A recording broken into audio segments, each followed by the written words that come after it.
ছেলে মেয়ে দেখাশোনা করে না? তার তো আমারও অভাব, কয়া কি করি।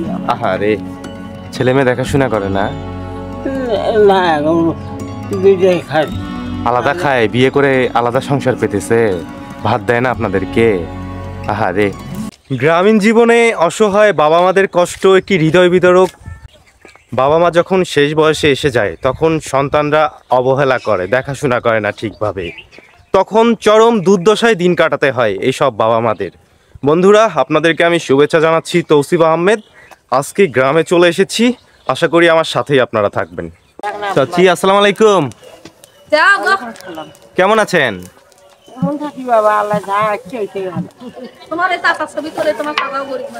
চাচি, কি করছেন আপনি এখানে? মানুষের এখানে কাজ করেন? কি করি বাবা, স্বামী মরে 40 বছর। চাচা মারা গিয়েছে? 40 বছর। আহারে, আপনার ছেলে মেয়ে নাই? আছে বাবা। ছেলে মেয়ে দেখাশোনা করে না? তার তো আমারও অভাব, কয়া কি করি বাবা। আহারে, খাওয়া দাওয়া করেছেন সকালে চাচি? দুপুরে কিছু খাননি? না। কেন দুপুরে খাননি কেন?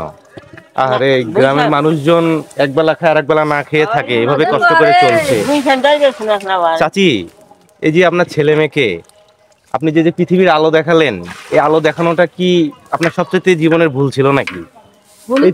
এই ছেলে মেয়েকে আলো দেখালেন, পৃথিবীর আলো দেখালেন, ছেলে মেয়ে স্বার্থপর হয়ে গেল, আলাদা সংসার পেতেছে। এই শীত পড়ে গিয়েছে, শীতের কাপড় নাই আপনার? চাচি, শীতের কাপড় নাই? আরে, ঠিক আছে চাচি, ভালো থাকবেন। হ্যাঁ, আসি, আসসালামু আলাইকুম। 75 বছরের বৃদ্ধা মা একসময় ছিলেন এক সুখী সংসারের কর্তা। তবে আজ তিনি নিঃসঙ্গ, তার স্বামী হঠাৎ করেই মারা যান। আর সেই শোকের পরে একে একে ছেলেমেয়েরা আলাদা হয়ে যায়। তারা এখন নিজেদের জীবন নিয়ে ব্যস্ত, মায়ের প্রতি দায়িত্ব এড়িয়ে গিয়েছে। বৃদ্ধা মা এখন গ্রামে এক পুরনো কুটিরে থাকেন। সংসারে সচ্ছলতা না থাকায় মানুষের ধানের কাজ করে নিজের জীবনযাপন চালান। সারাদিন হাড়ভাঙ্গা খাটুনির পর যা আয় করেন তা দিয়ে কোনো রকমে দিন চলে। বয়সের ভারে শরীর ভেঙে পড়েছে, তবুও দমে যাননি তিনি। যিনি নিজের কষ্ট আর ত্যাগ দিয়ে একসময় সন্তানদের গড়ে তুলেছিলেন, আজ তিনি একা। তবুও বৃদ্ধা মায়ের মনের মধ্যে এক আশার আলো ধরে রেখেছেন। প্রতিদিন সন্ধ্যায় যখন কাজ শেষে বাড়ি ফিরে আসেন, তখন তার মনে হয় হয়তো কোনো একদিন তার সন্তানরা আবার ফিরে আসবে। তখন তিনি তাদের সঙ্গে তার জীবনের শেষ দিনগুলো কাটাবেন। আর ততদিন পর্যন্ত তিনি নিজের মতো করেই এই কঠিন পৃথিবীর সাথে লড়াই চালিয়ে যাবেন। চাচা, আসসালামু আলাইকুম। কেমন আছেন? এটা আপনার বাসা? বাসায় কে কে থাকে? আমার শালি থাকে, আপনার বউ থাকে? চাচি, ছেলে মেয়ে কজন আপনার? দুইটা ছেলে। বিয়ে দিয়েছেন? বিয়ে দিয়েছেন ছেলেদের? মেয়েদেরও বিয়ে দিয়েছেন? ও, ছেলেই দুইটা? ছেলে মেয়ে দেখাশোনা করে না? আলাদা খায়, বিয়ে করে আলাদা সংসার পেতেছে, ভাত দেয় না আপনাদেরকে? আহারে, তো সংসার কিভাবে চলছে আপনার?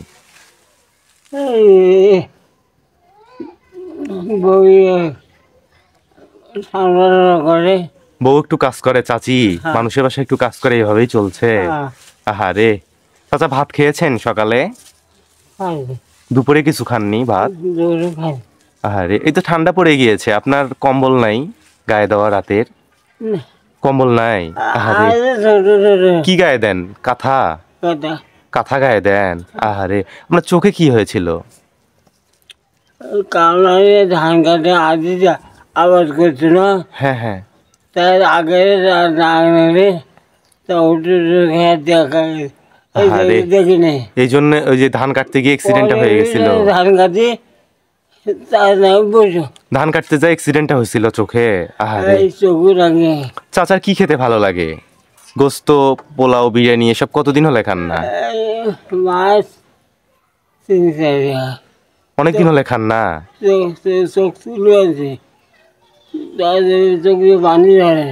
আরে, ঠিক আছে চাচা, ভালো থাকবেন। আসি। হ্যাঁ, আসসালামু আলাইকুম। বৃদ্ধ চাচার জীবনের পরন্ত বেলায় এসে তিনি যেন একা হয়ে গিয়েছেন। তার ছেলেমেয়েরা বড় হয়েছে, সবাই আলাদা হয়ে গিয়েছে, নিজেদের পরিবার নিয়ে ব্যস্ত। স্ত্রী অন্যের বাড়িতে টুকটাক কাজ করেন, দিনে যা মজুরি পান তা দিয়েই কোনো মতো সংসার চালান। বৃদ্ধ চাচা বসে থাকার মানুষ নন। গ্রামে মানুষের জমিতে ধানের কাজ করে নিজের সাধ্যমতো সংসারে সাহায্য করেন। একদিন সকালে তিনি গ্রামের জমিতে ধান কাটতে যান। কাজের মাঝে একটি বড় দুর্ঘটনা ঘটে। ভুলবশত কাস্তে চালানোর সময় তার একটি চোখে গভীর আঘাত লাগে। রক্তে ভেসে যায় চারপাশ। তাকে দ্রুত হাসপাতালে নেওয়া হয়, কিন্তু ততক্ষণে তার একটি চোখ পুরোপুরি নষ্ট হয়ে গিয়েছে। এই ঘটনার পর থেকে বৃদ্ধ চাচা আরও অসহায় হয়ে পড়েন। ছেলেমেয়েদের খবর দেওয়া হলেও তারা কেউ আর ফিরে আসে না। এভাবে জীবন কখনো থেমে থাকে না। বৃদ্ধ চাচার জীবনের প্রতিটি মুহূর্ত বলে দেয় লড়াইয়ের মধ্যেই বেঁচে থাকার আসল অর্থ। চাচি আসসালামু আলাইকুম, কেমন আছেন? কি করছেন? গরুর দুধ দুধ ছেঁকছেন? গরু ভয় পাচ্ছে নাকি? আচ্ছা, আছি, আমি দূরেই আছি।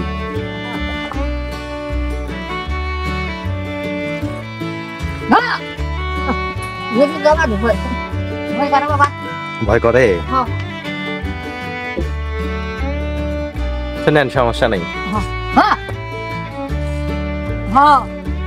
প্রতিদিন কতগুলো দুধ হয়? বাছুর বড় হয়েছে, তাও কত কয় লিটার? 3 পো 1 সার এরকম বিক্রি করেন নাকি? না। হ্যাঁ, খাই বাবা। কে খায়? আমার ছোট বলে খায়। আচ্ছা, বাহ, কত সুন্দর দুধ দোয়াচ্ছেন গরুর। চাচি আসসালামু আলাইকুম, কেমন আছেন? ভালো আছি। কি রান্না করছেন আপনি? ভাত রান্না করছেন? ভাত তো হয়েই গেছে না? মাটির চুলায় ভাত, বাহ। এগুলো কি চাচি? সিম। সিম। রাতে তরকারি কি হবে ভাতের সাথে? মাছ, সিম। সিম ভাজি করবেন আর ভাত, বাহ। আমাকে ভাত খাওয়াবেন? খাওয়াবেন। বন্ধুরা দেখুন, চাচি ভাত খেতে বলছে। গ্রামের মানুষরা কতটা অতিথি পরায়ণ। ভাই আসসালামু আলাইকুম। ওয়ালাইকুম আসসালাম। হাতটা বাড়ান, হ্যান্ডশিপ করি। বাহ, আপনি কত সুন্দর নদীর বুকে বসে মাছ মারছেন। টেনশন ফ্রি হয় ভাই। তাই না?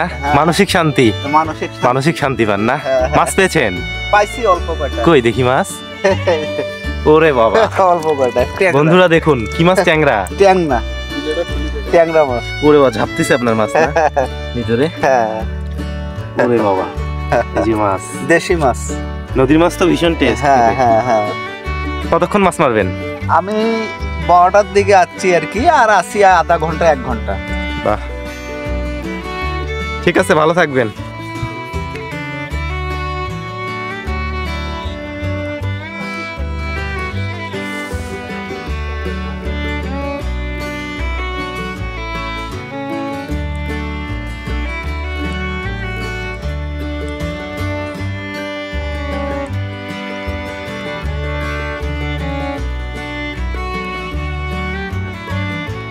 ভাই, কিভাবে বানিয়েছেন এটা?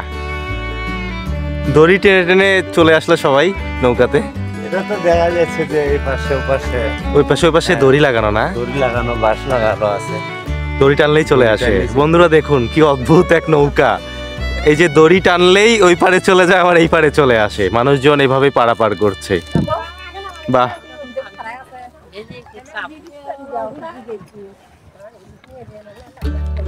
চাচি, কই থেকে আসলেন আপনারা? কামলা দিয়ে আসলেন?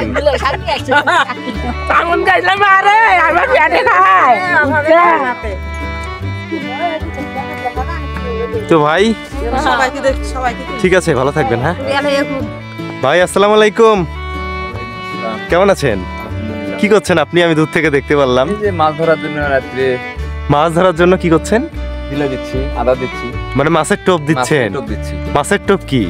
এই যে চ্যাং মাছ দিচ্ছি। মাছের টোপ মাছ? ওরে বাবা, কই দেখি। এই যে এখানে বালতিতে মাছ না? এগুলো কি মাছ? এগুলো চ্যাং মাছ। চ্যাং মাছ না? ওখানে কি বসি না? হ্যাঁ, বসি। ওই বসির ভিতর দিয়েছেন। বড় মাছ খেতে আসলে আটকে যাবে না, ধরা পড়বে। কি মাছ পড়ে এখানে? বল মাছ। বল মাছের টোপ দিয়েছেন, বাহ। বল মাছের তো অনেক দাম ভাই। হ্যাঁ। বন্ধুরা দেখুন এই যে মাছের টোপ মাছ, বোয়াল মাছ ধরার জন্য। বাহ, বসি তো অনেক বড় বসি ভাই। বোয়াল মাছ খেতে আসলে আটকা পড়বে, এখানে ধরা পড়ে যাবে। গত রাত্রে পাইছিলাম গত রাত্রে তিনটে বল পেয়েছিলেন। কত বড়? 3 কেজি একটা, 2 কেজি একটা। কি করেন মাছ? খাইছি একটা, 2 কেজিটা খাইছি, 3 কেজি একটা বিক্রি করছেন। কয় টাকায় বিক্রি করছেন? 2200 টাকা। বাহ, আর একটা বেচি 1200। ঠিক আছে ভাই, ভালো থাকবেন, আসি। হ্যাঁ, আসসালামু আলাইকুম। নদী তীরের মানুষজন চ্যাং মাছ, ছোট মাছ বা এই ধরনের টোপ ব্যবহার করে বোয়াল মাছ ধরার একটি প্রচলিত পদ্ধতি অনুসরণ করে। বোয়াল মাছ সাধারণত বড় এবং শক্তিশালী হয়, তাই এটি ধরতে কার্যকর টোপ প্রয়োজন হয়। চ্যাং মাছ বা অন্যান্য ছোট মাছকে টোপ হিসেবে ব্যবহার করা হলে বোয়াল মাছ দ্রুত আকৃষ্ট হয়, কারণ এটি মাংসশাসী এবং জীবন্ত বা তাজা টোপ পছন্দ করে। অনেক সময় মাছ ধরার জাল, বড়শি বা ফাঁদ ব্যবহার করে বোয়াল ধরা হয়। এছাড়া নদীর গভীর জায়গা এবং স্রোতের ধারে এই মাছ ধরার সম্ভাবনা বেশি থাকে। এটি গ্রামীণ জীবনযাত্রার একটি গুরুত্বপূর্ণ অংশ। নদী শুকিয়ে গেলে চারপাশে জেগে ওঠে চরের সবুজ প্রকৃতি। আমাদের দেশেরই বৈচিত্র্যময় সৌন্দর্যের পরিচয় বহন করে। সুইজারল্যান্ডের মতো প্রাকৃতিক সৌন্দর্য শুধু পাহাড়ে নয়, আমাদের এই চরের মধ্যেও লুকিয়ে আছে। নীল আকাশের নিচে নদীর স্বচ্ছ জলরাশি আর দূরে ভেসে চলা নৌকাগুলোর দৃশ্য সত্যি মনোমুগ্ধকর। নদীর বুকে ছোট ছোট ঢেউ, দূরে মানুষজন নৌকায় করে পারাপার করছে। এ এক অনন্য গ্রামীণ সৌন্দর্য। প্রকৃতির এই নিস্তব্ধতা আর জীবনের চলমানতার মিলন মঞ্চ যেন। এমন দৃশ্য শুধু প্রকৃতির সঙ্গে আমাদের গভীর সংযোগই নয়, আমাদের ঐতিহ্য ও সংস্কৃতির প্রতিচ্ছবিও তুলে ধরে। বন্ধুরা, আজকে এই পর্যন্ত। পরবর্তীতে নতুন কোনো গ্রামে আপনাদেরকে নিয়ে যাব। সবাই ভালো থাকবেন, সুস্থ থাকবেন। আসসালামু আলাইকুম।